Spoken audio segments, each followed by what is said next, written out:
What's up, everyone? Welcome back to Dropping Dimes, the show where we talk about all things basketball. I'm your host, Rodrigo, but you can call me Rod. And we're gonna have a jam-packed house tonight. I'm sorry. Starting off with the mayor of Wade County, the king of Kentucky. He's a little bit under the weather, but he's gonna have a flu game. Blake, how you doing, my man?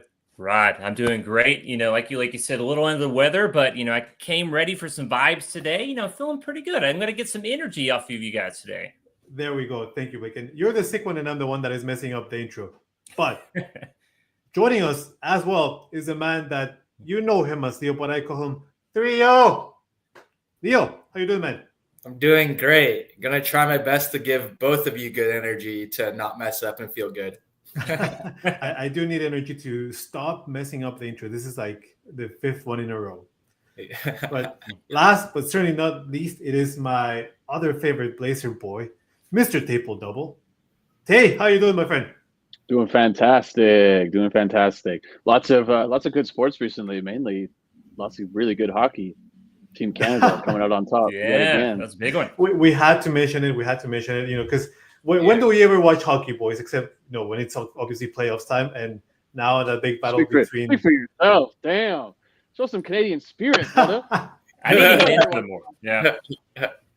Look, Mexico and Canada are playing right now for the last ticket for the AmeriCup of FIBA, and the game was delayed. It has been delayed. I don't know why. It's in Mexico. I'm trying to, my WhatsApp is exploding right now. I don't even want to look, but basically we have to beat Canada by 20 points if we want to advance. Ooh. Now, Dominican Republic beat Canada by like 15, which just made it worse for us. And Canada, there's a chance that they might not advance, but Dominican Republic needs to win, and we need to beat their butt, or our butt, myself butt. I don't know. This is confusing. Anyways, that's why. Need a lot of magic tonight. Yeah. Need a lot of magic, and I also have an identity crisis. But anyways, we have a lot to talk about, boys. We're going to talk about the Blazers. We're going to talk about the Knicks. We're going to have a quick discussion about NBA nostalgia. And then, Tay said he might sit this one out. I think he should stick around just to learn even more and expand his universe. The crossover that everyone's been waiting for. Pokemon and the NBA. Let us get started here, okay? And we have a resident Blazers fan here. The Blazers, my WhatsApp is, I think I might rename our Dropping Dimes chat to the Tumani Kamara propaganda group. But guys, the Blazers are, they started off really bad. And, Tay said it, I think he even picked his own under. And it seemed like they were going to they're going to play hard at capture the flag. But then they went on this crazy winning streak. And now they're not too far off from a playing spot, which makes it interesting, So do the Blazers continue to tank, or do they go and try to increase their odds to go after Cooper Flag? But Tay, since you're our Blazer boy here, what do you think? Do you want the Blazers to keep on pushing? Do you want them to tank? What's up? Well, first of all, the title should be the Oregon Trail. It'll be a little more accurate, I think. But no, it's a good question. I think it's worth discussing. I tried, but then I was like, I don't know if people are going to get it. I think we came into this year with an expectation of like tanking, trying to capture the flag and whatnot. And as the season has progressed, I think that what we didn't get from last season was data, right? Like Scoot Henderson missed time, Shaedon Sharp missed time. All these guys are missing time. And then they just pulled the plug post All-Star break, and they just shot down the just tanked again, like they have for the kind of last 2.5 seasons, because the NBA incentivizes being bad in order to get better, and that's a problem that the NBA needs to fix. So, I think coming into this season, I wanted to see what does the data look like, right? Can Scoot and Shaedon play together? Can one of them kind of take the reins and show that they can potentially be maybe a franchise player, or at least like a bit of a cornerstone, a little bit of a foundational piece? What does Donovan Clingan look like? What does Denny Avdia look like in the lineup? How these guys all play together? Can Tumani Kamara continue to develop? So that was the priority coming into this season. Obviously, you want to get Cooper Flag. You always want to get what looks like a generational piece, but as the season has progressed, the Blazers have been, especially since the beginning of the year, they've been an incredible team since January 1st, and positive record. I think top 5 defense in the league, probably top 3. Offense leaves a little bit to be desired, which is unexpected when you have such a young roster like this and your scorers are pretty young. But since January 1st, I've seen that progression.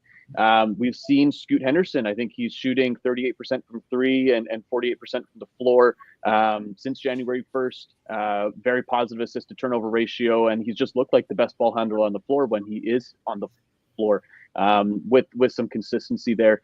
Shaedon Sharpe, I think, is the a lot of fans haven't been happy with his progression. He got benched due to defensive abilities and defensive effort. And he hasn't come back in the starting lineup since then.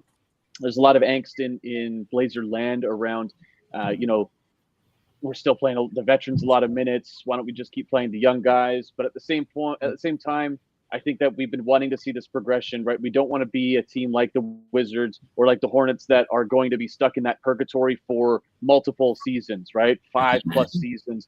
The whole point of tanking and rebuilding is that you have this path, this rise back up, right? And OKC kind of took that pathway. Houston took that pathway, for example, with a bit of a slow rise and picking the pieces and making sure they fit together and then seeing what that product looks like on the floor. Let the kids grow together, let them develop. And if they all develop along the same trajectory, then at least you should be somewhat of a low playoff team after a couple of years. So now your question was around the play-in. I think that it's a good idea to let the kids play for it and try and earn it. I don't think it would be a good idea to decentivize it. I think that type of experience and playing for something rather than just playing the game to get to the end of the season so that you get your lottery balls and you get your pick and then you go into the next season. I think having something to play for, with that goal being maybe the 10 seed or the 9 seed, is a very good thing to have on this young team. Let's be real, right? Like, the Blazers aren't worse than the Hornets or the Wizards or the Nets or the Pelicans, right? With all their injury luck, right? So you're already looking, if you pull the plug now, you're probably looking at a bottom, the 5th worst team, 6th worst team, 7th worst team. So you're at best case ending with like the 5th, 6th, 7th pick. Whereas if you make that play-in push and you try to reach that land, but you fall short, maybe around 11th or something like that, then you're picking 10th. So allowing these guys the space to really push and play for something and build a little bit of camaraderie and then see what we've got I think is the right next step. Now, do I think it's likely? No, I don't really think so. There's a bit of a tough path ahead. There was a point in time a couple weeks ago where the Blazers were 2.5 games out of the 8th seed. And that's kind of stretched to about 5 games now. They're about to have a pretty nice stretch where they just beat Charlotte by 53 or something like that points the other night. They've got the Jazz tonight. Then they got the Nets, I believe, as well as the Wizards, I think. So they've got a batch of teams here that they can beat. But then they go in on a second night of back against the Sixers, who suck. And but then they start to play some better teams. I think the Knicks and the Thunder again and whatnot. So I don't think it's likely, but this is what I wanted to see from the team. I wanted to see that progression. A lot of people have been dogging on Chauncey, myself included. Chauncey looks like he's progressed as a coach. He understands the rotation a little bit more. He's got the dudes bought into playing his style of defense. They're big, they're long, they're young, right? So I think that this is what we want. And last season, they said they wanted to follow that Houston pathway where it's picking the right pieces, bringing in the right young guys, bringing in the right vets, making a couple trades here and there, and then seeing what you've got. And then, the ultimate goal is you need a top 5, top 10 player, and they don't have that yet. But maybe we can dig one out of the brush here. We can find one off the heap. But that all withstanding, I want to just I know I've been monologuing for a little bit, but I want to talk a little bit about Toumani Camara. I want to make his case for an all defensive team. Defensive player of the year. All defensive team. Okay. Okay. I was gonna say I'm like okay. I was gonna calm you down and say like well, but all the way. Just when you start doesn't mean your boy is gonna step up and just be the defensive player of the year. I definitely think that he is worthy of second team all defense, potentially first team all defense. I think the problem is that nobody watches the Blazers, and I can't really blame them when they have such a negative record like that. But anyone who watches this guy knows he's an absolute defensive menace. He's just a shadow on the floor. Held LaMelo Ball to 5 points on 1 of 11 shooting 2 nights ago. Rod, I know you saw him against in the game against the Lakers. Lakers obviously won that game, but you can see that I almost see him as a bit of an OG Anunoby type. OG Anunoby crossed with Scottie Pippen, perhaps as his ceiling. Nice that he wears 33 for the Blazers as well, fitting that Scottie Pippen mold. But these are nice players, and things are starting to come together. And I don't think that it's right to take it away from the kids. The GM, Joe Cronin, also said the same thing. It's not right for him to take it away. We'll see. Maybe he pulls the plug and he sits all these guys. But at the end of the day, if he pulls the plug on the vets and he lets the kids play, what are you going to ask them to do? Lose on purpose, right? Like, I think that Chauncey's playing for a contract. He's in a contract year. It's a team option next year. He obviously wants an extension. If he's not getting with the Blazers, he wants to prove he knows how to coach. So there's all sorts of stuff in this. But at the end of the day, do you want to have another season where you're like the 5th worst team in the league, or do you want to show progression that you're growing in the right direction? And that I choose the latter on that. I was going to try and kick you a little bit while you were on the ground, but I can't. No, I'm with you on this one. I don't know, boys, but correct me if I'm wrong, but it does feel like finally, the Blazers as a team, they're taking that positive progression. And yeah, I don't have anything, especially now with that speculation / gossip that Cooper Flag might return. I don't think so. I mean, why would you do that? Yeah, I don't think so. It's all speculation, right? Like sorry, he's not returning. No. Like he's not the athlete that is going to make more out of an NIL deal than whatever he can get. He's not that kind of athlete, right? He's definitely going to get his bag once he gets to the NBA. Mm-hmm. But yeah, I was gonna say, the Raptors are the only team in my mind that are tanking ethically, and the Blazers, they're in this weird direction. But yeah, go for it. Play for it. And now that with Wemby out, you guys might have a clearer path into potentially getting into the play-in. So yeah, you know what? I'm not mad. And I thought I was gonna be really mad with talking about the Blazers. I'm not. Mm-hmm. Yeah. I'm with it. I mean, I agree. Obviously, a lot of great points that Tate brought up there. Obviously, knows the Blazers better than any of us as well, too. And I agree with all those things. And for me, I've been very impressed. And again, this is someone who hasn't seen a lot of Blazers games myself, relying on a lot of highlights, and I try to catch them when I can. But seeing that kind of 10 out of 11 games that they won, that was a great spurt that they had there, and starting to see a lot of the great young players, kind of starting to step up even more too. I mean, yeah, Tumani Kamara has been fantastic on the defensive end, as you guys have mentioned too. And for me, I'm that person that's I can't get behind tanking in general. It's just, maybe it's just the competitive nature of me, but I just can't really get behind that. And so I would say I agree. I think let the young guys play and just, let them see how far they can get. I mean, if they can get a play in, that's fantastic. I think many of us would probably agree that's probably surpassing an achievement than maybe didn't think coming into this season would maybe be a reality, hopeful obviously within that as well too. But yeah. And I'd love to see Donovan Clingan play a little bit more as well too. I think he's averaging 16 minutes a game. I would personally like to see him get some more minutes in the rotation as well too. So, but it is a deep draft. So I will say the one thing I will mention, looking at the play-in, if it does happen to it's going to be a hard road for the Blazers. They're 4.5 games out right now from the 10 spot. And when you look at the teams that are in the play-in at the moment, you got the T-Wolves, Mavs, Warriors, Kings. I don't really see the Blazers getting past any of those teams. And then you got Phoenix, right? On the outside looking in too. And I don't see them maybe getting past Phoenix personally. So bit of a hard road, but I said, yeah, go for it. You got the young guys playing well. I'm curious. I was going to ask you, Tay, what your thoughts were on Billups. So obviously good to hear that too, because I was curious, for you and Blazers Nation, if you want him to, kind of continue forward or what that's looking like too. So, yeah, it's controversial, I think, opinions on Billups, right? Some people are very out. Some people are warming up. We watch players develop, right? Young players come in the league. We watch them develop, and the expectation is that they're going to grow and get better. So I don't know why that expectation doesn't exist to apply to coaches as well. I'm not a Chauncey truther. I don't think that he's been particularly good over the last 3 seasons, but he's the guys seem to love him. they're starting to play his defense. He's got the players, big, long players. Like the other night against Charlotte, he started Anthony Simons, Tumani Kamara, Denny Avdia, Jeremy Grant, and Donovan Clingan. That's a massive line. That might be the tallest starting lineup in the league that's been started this year. They're all long. They get in the passing lanes. So, and then to take away from that, the guys all seem to like him. I know that how's the player going to go in and be like, I hate my coach in an interview, right? But they all seem to like him by all means. The reports are saying they all seem to like him. So, I don't know if I want to extend him, but what's the alternate? There maybe there's a better alternate, maybe there's not.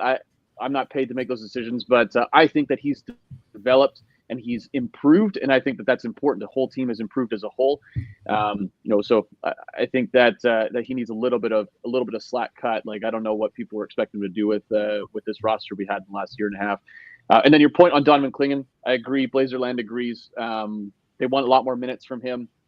Now, he came out of a couple years of college, won back-to-back NCAA championships with UConn and Steph Castle. Not used to playing beyond the 18, 20-minute mark, not used to playing 82 games. He did have a knee injury that kept him out for about a week and a half that he came back too early from. Then he re-aggravated a couple weeks beyond that. So I think they've just been cautious. That being said, DeAndre Ayton out for about 3 weeks, I think. Time Lord, they're very careful with Time Lord. I don't think there's any reason to extend him beyond what they feel comfortable with. So he'll sit back-to-backs and he'll sit the occasional game here or there. So there's going to be a lot of opportunity for Clingan coming up over the next few weeks, which is a good thing. Dude's a game-changing defender. To be honest, like if you're watching some of those games, and Rod, I know you watched obviously the Lakers game. It's a tough comparing Jameson's minutes with Clingan when they were head-to-head. But you can see the difference in what it looks like when you have a 7-footer that knows how to play and versus a 7-footer that kind of just got picked up off the street because, hey, we need centers, we need guys, right? So, I think things are trending in the right direction. Yeah. If you become the worst team in the league, it doesn't guarantee you the first pick. The Hawks made the play-in tournament last year and then won the lottery and got the first pick this year. So, is it worth pulling the plug and tanking all the way to maybe have a better chance at Cooper Flag versus just letting it ride and seeing where the balls fall and letting this team continue to develop? And also, though, we've seen in the past that tanking, even if you get the number 1 pick, a la Joel Embiid, doesn't always lead to a successful path to the championship, right? And I think it's a really good point. Yeah. Yeah, and I think it's a lot more, especially in the NBA now, where with the second apron and just teams it's harder to keep a superstar or a multiple of superstars on your team. That identity is a bigger thing, and you can only really get that if you buy into a system and also let your players develop. So kudos to the Blazers for playing their hearts out and finally finding their identity, Mm-hmm. And there's always Dan Hurley. Oh, wait, no, he's not because he's losing now. Sucker. Stick to Chelsea. Anyways, all right, the future is bright for Hurley to the NBA was never a real thing. Let's be real. That was never a real thing. I know. I just wanted to throw dirt at him. He was trying to play the Lakers a little bit, wasn't he? I know. You're happy with JJ though? Are you kidding me right now? Don't get me started on a Lakers monologue now. Of course, we're not talking about the been great. Yeah, so over it. It is the best bromance out there in the NBA. Like I could write They did not figure out how to stop Jokic. All right, let's just. Move on. My God. Okay, let's move on. Let's move on. Says the guy that we finally beat them, and now we didn't figure out how to stop. Get out of here. All right. Get off All that river. All right. Great timing, great transition, because guys, we're gonna move on to the other side of the NBA, the Knicks, and their woes against winning teams. And for that, he made it just in time to talk about the Knicks losing. It is the president of the Pacific Northwest, Lars. Just in time, brother. How you doing?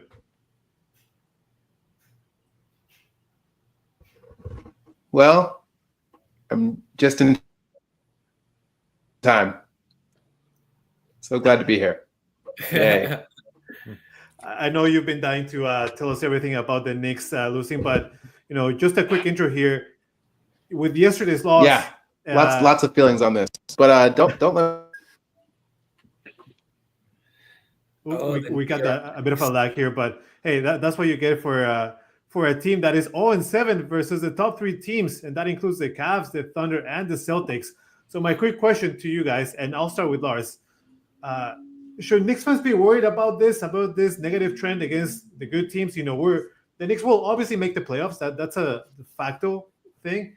But should they be worried about maybe an early exit? I personally don't think that they should be too worried at the moment. We are looking at a team that revamped everything in the offseason and brought in a centerpiece in Karl Anthony Towns. So, if LeBron, D Wade, and Bosh can do it in their first year together, then I don't really expect the Knicks to as well.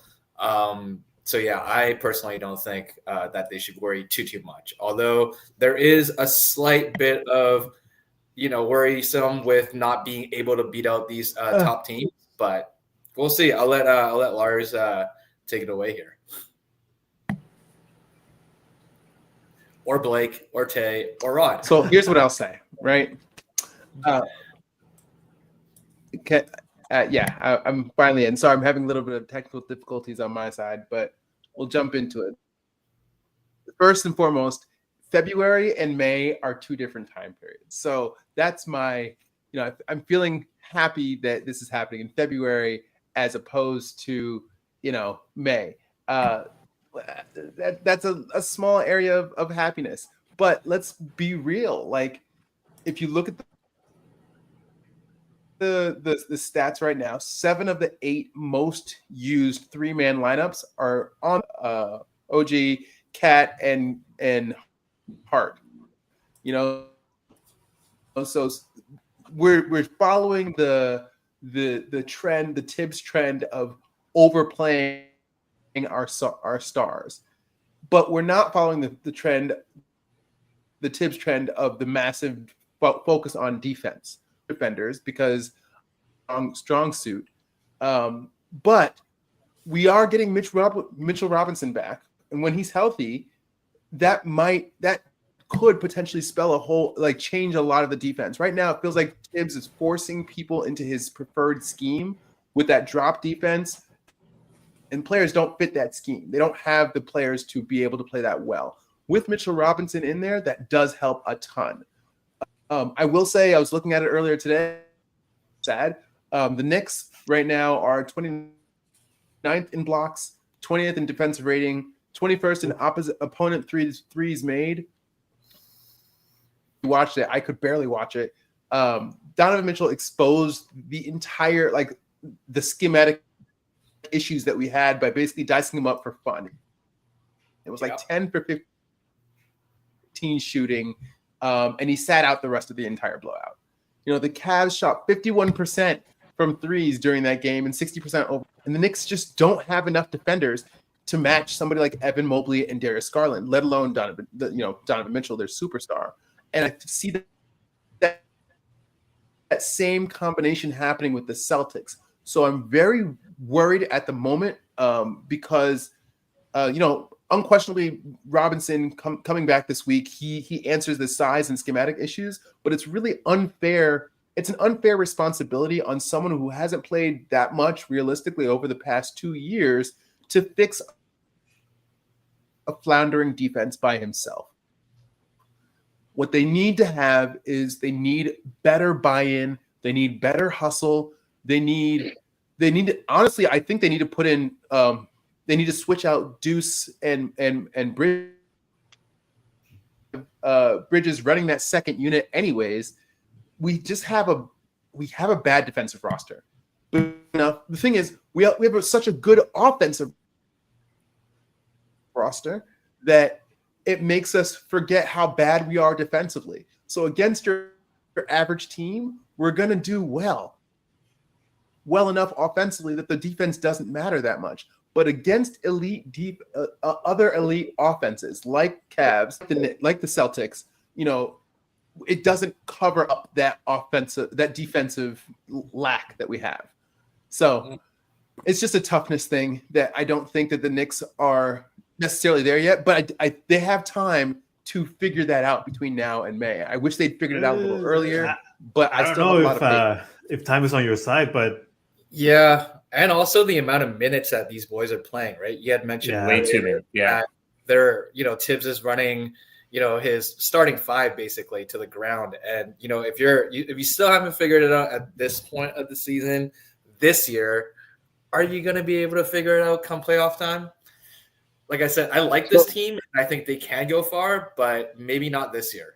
So Lars hit on a lot of the points that I was going to hit on, mainly the defense, because I think that the offensive production overshadows the defense but I a don't lot disagree of the with time. it. Just like he was saying, right? But the problem with that is you're either relying on Mitchell Robinson to come back and be healthy, which is a tough gamble to make when you're going into the playoffs, or you're expecting Towns, Cat to make this jump that he's never made in his career. A couple of the stats that I pulled. So, games against top 10 offenses, Cat has allowed opponents to shoot 63% from the field, which ranks dead last in the entire league, among players at least that have shot or that have at least 50 shots against them. On layups and dunks in those games, Towns is allowing 70% shooting, and opponents are shooting 60% on overall layups and dunks against him, which is the worst mark on any player in the league this season, with at least 300 attempts against them. So the problem is, the drop coverage. The drop coverage is a problem because it's not working, right? And we saw that in the Celtics game where he was just getting diced. I think that he went under, or they played drop on 48% of it or something like that. I think I saw. So half the possessions he was playing drop. And the Celtics shot 60%. They averaged 1.4 points per pick and roll possession with Towns as the role defender. That is a brutal problem because you're seeing him match up against a Porzingis in that game, and he can't keep up. Porzingis can kind of stretch him all around the floor, and he doesn't have the lateral quickness to really make that, nor does he really seem to have the defensive IQ to be able to make those plays. Not really a dig on Towns as a player. He's a tremendous player. I've always loved Cat's game, but he's just never been that guy. And that's why, I think things might have gotten a little inflated when he was playing next to Gobert because it looked a lot better. Gobert was able to make up for a lot of those holes that he was leaving. He was allowed to play a little more on the perimeter and use his length against fours rather than trying to play that 5 role.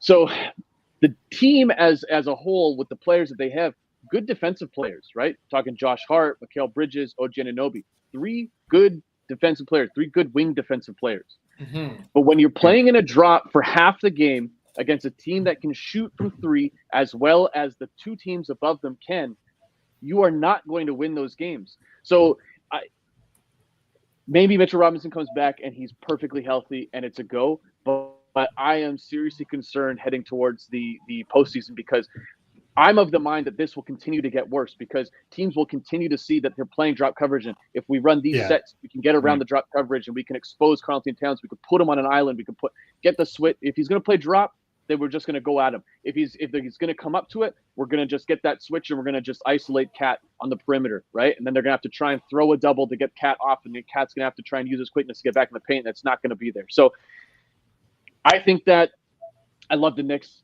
I think that they're a great team. I think that they're missing some pieces. I'm worried that it kind of boils down to, okay, we wait until Mitch Robertson gets back because we haven't seen him be healthy for 4 years. So I love this team as a whole, but serious concerns in terms of their defense. Yeah, and I think for me, when I think about should Knicks fans be worried, for me, I think, as a Knicks or for Knicks fans as well too, the hope is going into the season NBA finals, right? Coming out of the Eastern Conference. And for me, you 100% should be worried right now too.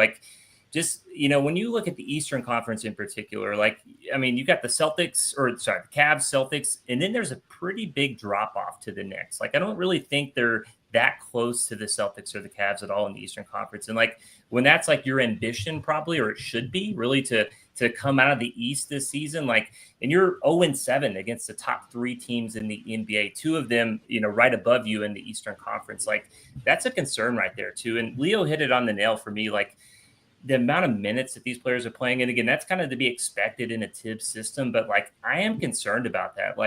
They don't really have, at least in my opinion, a strong bench depth. And these guys, so many minutes. So come playoff time, I remember last year, in that Pacers series, I just felt like game 6, game 7, they were just running on fumes. You could tell that Brunson was tired. They were just really, and then, again, that's not even the Eastern Conference Finals. Mm-hmm. And so seeing that, and if that keeps going, looking into the playoffs of this year, like they're having a good season, but I don't see them getting past maybe even the second round, to be honest, depending on how it goes for that team. I had another note here that I didn't touch on. So Knicks are 20th overall in defensive rating for the entire season, which is pretty rough for Tom Thibodeau, because Tom Thibodeau is synonymous with this defensive play style, right? Like, he is a defensive-minded coach first and foremost. But the worrisome number is against top 10 offenses this season, they are ranked 29th in the NBA in terms of defense. Only team worse than them is the Toronto Raptors against top 10 offenses. So, if you have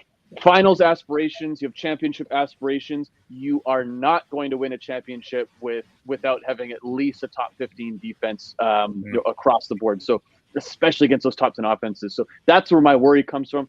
No worry on offense. They are a very, very good offensive team. Tremendous offensive team. They're fun to watch. They're fast. They move the ball quick. It's a fun. Yeah, completely agreed. Not a single worry on offense. However, go for it, Lars. Go for it.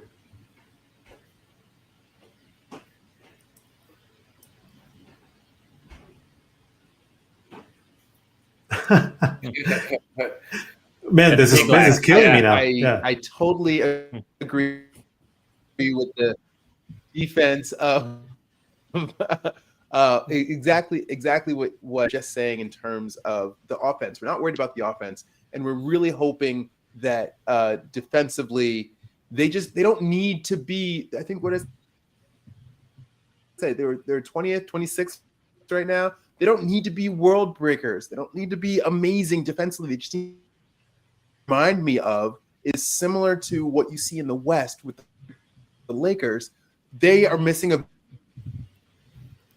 big in the middle, but the way that they, Luka is essentially a liability, can be a liability on defense, similar to how Jalen can be a liability on defense for the Knicks.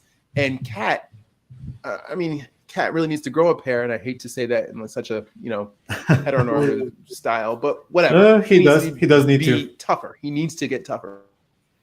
But if those two can get tougher, and you have your on-point ball defender, like that's the recipe that they need to have. They don't need to be a great defensive team. They just need to be serviceable. I'm hoping that Mitchell Robinson coming in helps hold that unit together, and we will see what happens. I'm not counting them out just yet, similarly to how I'm not counting out the Lakers, even though they don't have that. Why am I catching strays here? I don't know. I really don't know. I was trying to be a nice host today. I added the Blazers, and I was like, "Oh yeah, we're gonna have a good time." I added the Knicks. I'm like, "Oh yeah, I'm gonna just have some fun with Lars." And yet, I'm here catching strays. Yeah. I mean, I will say as like a final thing, maybe that Cat has proven that when he plays alongside a defensive-minded center, that he could take that team to the Western Conference Finals. So potentially on a weaker Eastern Conference, that he could do the same. But I think only time. I don't think we should say he can take them to, because I don't think he took them to anywhere. I think that was an Anthony Edwards led team, which is why they traded him. But I agree with your point. I think he's shown that he can be successful playing next to a rim defender that doesn't provide a lot of offense. Well, I mean, right. I feel like a Jalen Brunson and an OG Anunoby and like the rest of the cast equals a Anthony Edwards in this scenario. And so it is still within the realms of possibility that they could make it to at least the Eastern Conference Finals with a healthy Mitchell Robinson, who has proven in the past that he can be that player if he is healthy. There is a lot of ifs. But let me ask you this, right? So there's 0-7 against top whatever teams, whatever we've been talking about, right? There's 0-7 against the Celtics, the Cavs, and OKC is what it's sounding like. Those teams are including. So in order to make it to the finals or the conference finals, you have to beat one of those teams, or you have to hope that they shit the bed and they drop one in the first round, right? So, but in the second round, you're going to get one of those two teams. Yeah. So how are they? What's the blueprint to beat this? Because I don't think I gotta put in the sand a little bit here. I don't think it's enough to say, we just need to be an average defense, and then it'll be fine. Because I don't think that that's good enough against a team with as much offensive power that the Cavs and the Celtics both have. We're talking Celtics. We're talking games of driving the Celtics. Celtics are a perimeter team. They are a team that beats you using their perimeter players. They do have Porzingis, but their two best players are on the perimeter. And those are players that are putting Cat into these actions and getting them out of it. So I just, I don't buy it that they just need to be average on defense and that they can figure it out. I feel like this is the threshold, and this is the point of the season where things are supposed to have been figured out or starting. Like we should be on the rise. But here's the thing, though, right? Like, we don't have a sample size of Mitchell Robinson being there beside a Carl. We don't have a sample size of Mitchell Robinson being there for 4 years. Like, as much as it hates me to decide, I think he's a great player. He's just injured, right? He's one of those guys who just has unfortunate luck, and he's just down a lot. And so, if that's the game plan going into the playoffs, saying, well, maybe we'll get Mitchell Robinson back, and then we'll have an above average. You can't bet on that, right? If you're betting on a guy, that's an optimist, but I feel like until we see it, I don't know. Listen, I agree. I agree if he comes back and he's healthy, that's a big impact that he makes, big defensive impact. And him and Cat can play together, and he can cover those minutes when he's not. I just don't buy that he's going to be there. I don't know. I mean, I did say at the start of this segment that I feel like this is not the year that they're going to figure it out, but I like what they're building there, and next year maybe if they can all stay healthy and figure out a good defensive scheme that with all of that firing power, you can't really bet against them in that scenario. Mm-hmm. Maybe they should trade for Gobert. Oh man, I did not have Leo and Tay going at it. Regarding the Knicks, I did not expect on that bingo part. Yeah, I did not. I thought. But I pulled these stats prior to the pod, and it was worrisome. Like, I don't know, like you can't have a bottom 15, bottom 20 defense and call yourself a true contender. I'm just a Mitchell Robinson truther. That's all. I'm gonna stop us with the Knicks talk. No, stop it. Enough Knicks talks for today. Lars just came back though. We're done. I know, but we're gonna look. I'm gonna actually leave with Lars's words here and say, like, look, I'm not ready to write them off yet, but I share Tay's and Blake's worries here. Like, this should be the point, and we've talked about it. You guys have heard me saying this after every All-Star game, after every All-Star episode. I say, this is where the contenders separate from the pretenders, right? And yes, there are different teams have different difficulty in their schedules, but I want to see more of the Knicks. I'm glad that they're back in the playoffs. I'm glad they're there, but this is time to separate themselves a little bit. And I don't know if time is on their side. Anyways, let's quickly move on to the nostalgia piece, because this was fascinating. If you haven't watched that clip of Channing Frye talking about how nostalgia, or how he thinks nostalgia is killing the NBA product, it's great. Stephen A. Smith responded today because of course he did, and he gets paid millions to do so. But I'm just curious, and let's make it a super quick one so we can finish the show sort of on time today. But guys, do you think that nostalgia, and by that I mean reminiscing about the 90s, the early 2000s, is it really not allowing us to move forward with the game and sort of always comparing it, and that's why we don't enjoy things? Basically, we're just old man yelling at a cloud at this point. Blake, I'm gonna get started with you.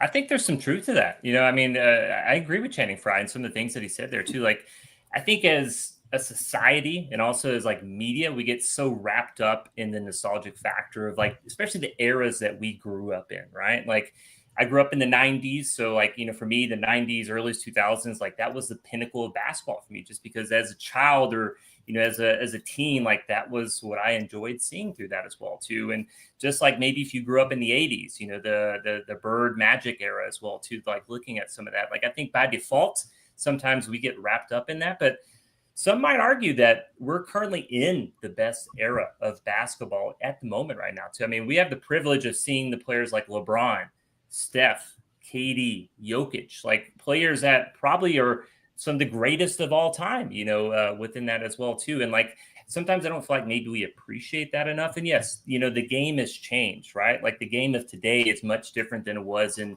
the 2000s or in the 90s as well too. Not just from the rules, but just some other ways that players play. Like that's how it happens as well too. So like I do agree with some of that. Like I think that nostalgic factor sometimes prevents us from moving forward like we should, or maybe just appreciating the game of basketball that we're in right now. Because I think personally it's the best. You know what? I don't have much to add because I agree. It's sad, and I find myself comparing, especially like early 2000s Lakers with now, but when you watch it on YouTube, it's a reality check, and especially Stephen A. said that he basically brought it back to player empowerment, and it seems to me that he does have an issue with that, and that's his prerogative. I sort of respect it, and I can see Raf right now would be thriving. Speaking not against player empowerment, but he's got a very, very interesting take on that. But I do think that nostalgia, is not allowing us to enjoy this moment, and we didn't really have that. Back in the 90s, back in that era, we didn't really have a bank of clips and things that we could just pull off and start comparing it, right? So I do think that is killing a little bit of the love for the game. There are many things to criticize about today's game, 100, yes, but so did we have the same things in the early 2000s, in the 90s, and whatnot. So I do think it is killing it a little bit. Leo, I think you're up next on this one. Yeah.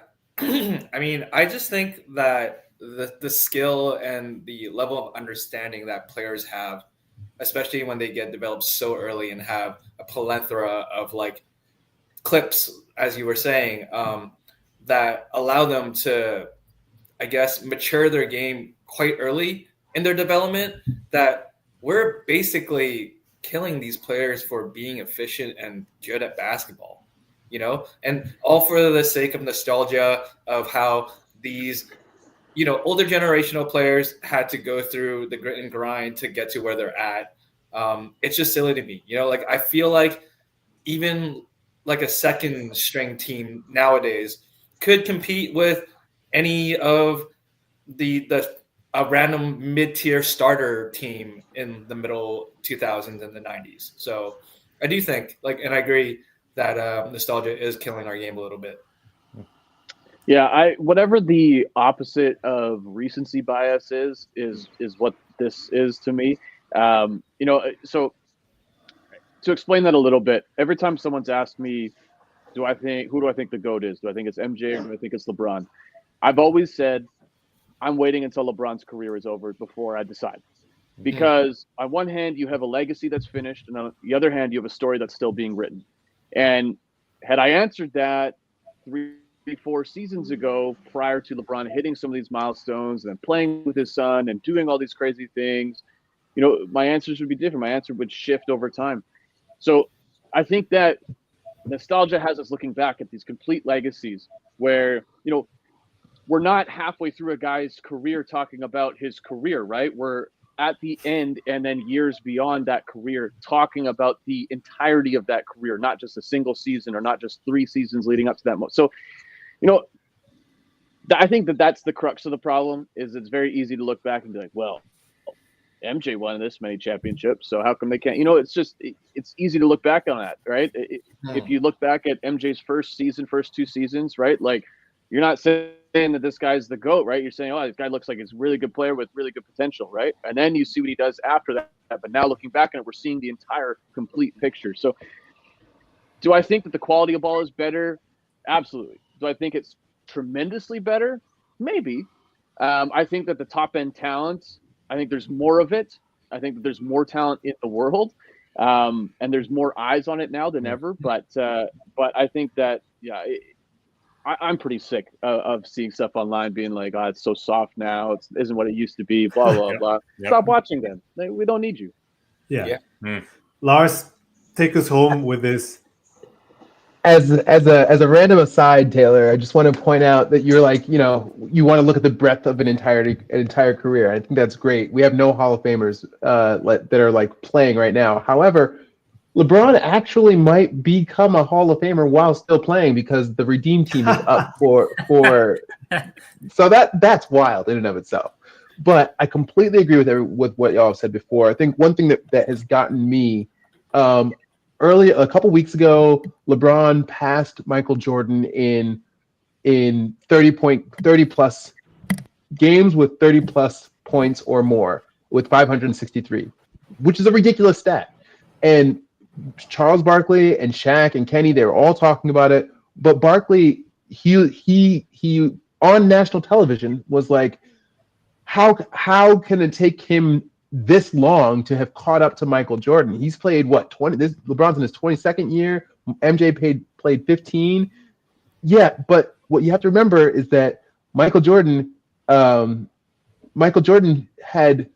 419. I wrote some stats down, so let me get through these. 419 games where he shot 25 or more field goals compared to LeBron's 222.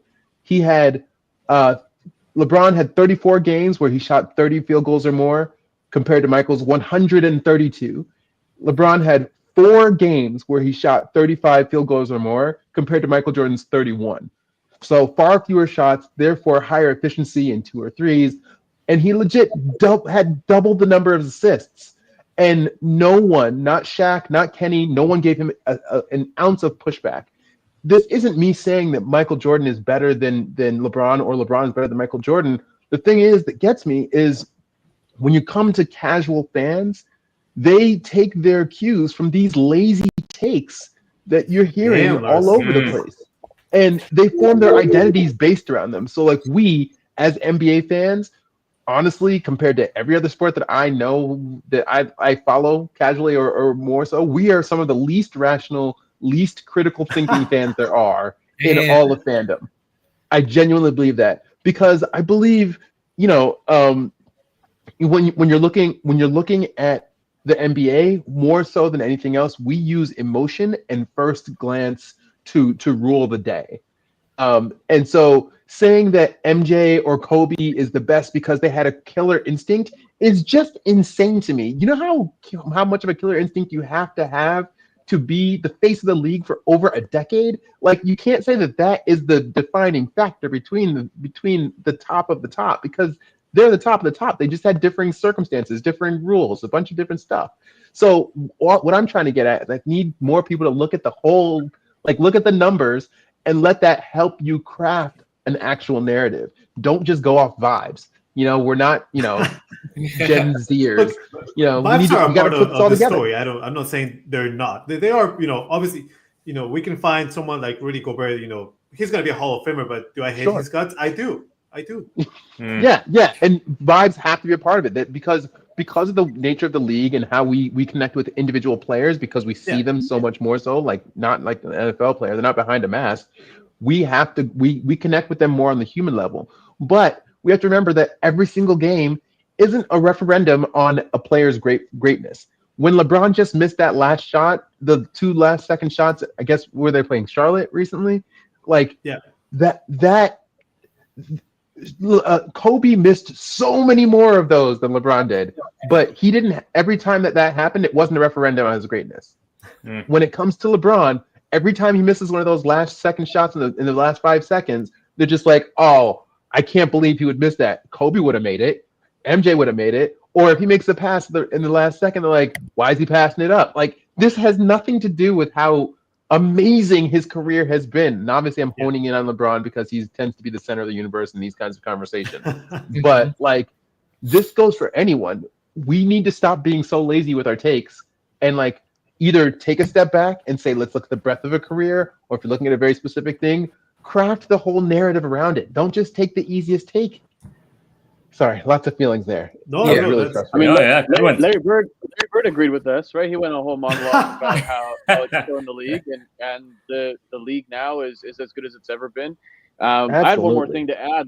In my opinion, what was the greatest playoff run ever? My opinion, it was the 2011 Mavs. Team that went through in the first round went through LaMarcus Aldridge and Brandon Roy. Second round went through Kobe and Powell. Third round went through KD, Westbrook, and Harden. And in the finals went through LeBron, Dwayne Wade, and Chris Bosh. That is the greatest playoff run I've ever seen in my life. Now, even if you go back and you look at some of the playoff runs, I've never seen something like that just overcoming mountain over mountain over mountain. Now this was 2011. It's like what 14 years ago. So that's the recent era, the somewhat recent era. So it's just, Jokic 2 years ago, my buds. Oh my god! Ooh, yeah. Come on now. Where's the eject Come on button now. on this thing? Let's go. Seriously. I right. do I'm on just Team want to Taylor add, here. I do just want to add that last week when I picked LaMelo Ball, that was straight vibes Look, For the one-on-one. Yeah. there- for the one-on-one. what I will say is, you're all right, and it feels like we're in our little vacuum here because we're all around the same age, and we're preaching to the choir between the five of us and everyone listening and everyone watching. Appreciate you, but I wish we had like our uncle, someone's uncle here to be like, oh no, the Detroit bad Back boys, in my and, day. Yeah.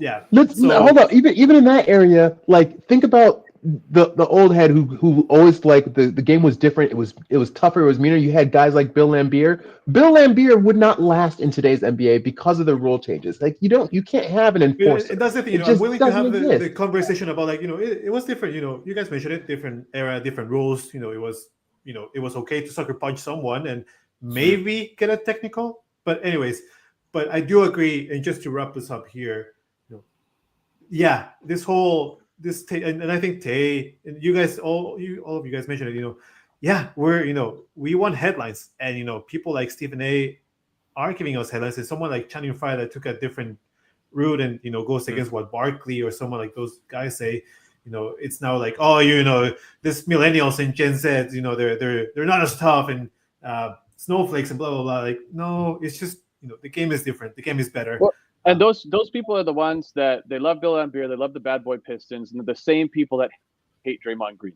So I mean, the guy that's That is true. Make it make That is sense. true. True. Make it make sense. Make it But make he's sense. the for him. bad boy. He's knocking people out. He's stomping on dudes' chests. He's kicking people in the nuts multiple times. Like, that's what you want. That's what you asked for. And it exists. Still exists in the league. Look Yeah. at Beef Stew, right? Like throwing punches at LeBron. Like, I don't know, man. Like, I think people just want to believe what they want to believe, and they want to believe that the time they grew up in was the best. And you know what? You're wrong. Or That'll- they're right. true. Let them have it. Whatever. Let him be right. Can't Yeah. wait until the five of us are here in 20 years and we're like, you know what? LeBron was the truth. And Back in my day, change my mind. way before that Back in my Wemby day, kid people showed used up. to shoot threes Yeah. at a Maybe he is the ridiculous greatest rate. of all time. I do think, and we've talked about this again, just to wrap it up, we are living a sort of a golden age of basketball just out of the global talent, and everyone, Absolutely. iron sharpens iron.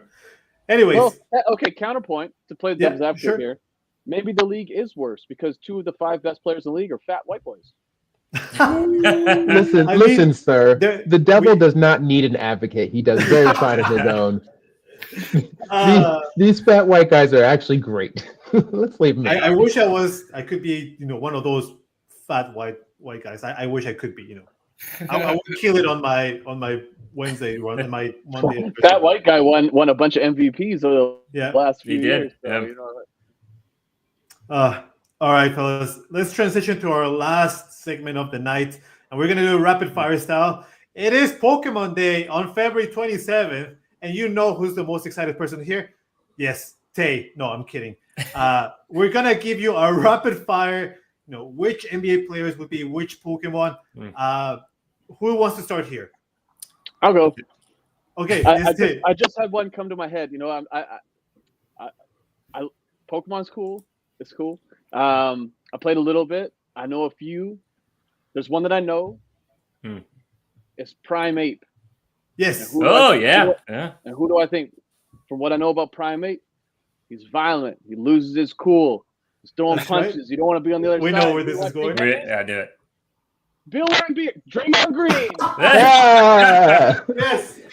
that's great. Oh, But perfect, mostly Tay. because my guy I also had one written down for Draymond, and I had Hitmonchan, who's very similar. His nickname is the Punching Demon. I had So, Hitmonlee like- for Draymond Green. Look at Hey, that. There you go. all Yeah. fighting Pokemon. Look at that. All fighting Pokemon. Yeah. He is a Life fighting is- Pokemon.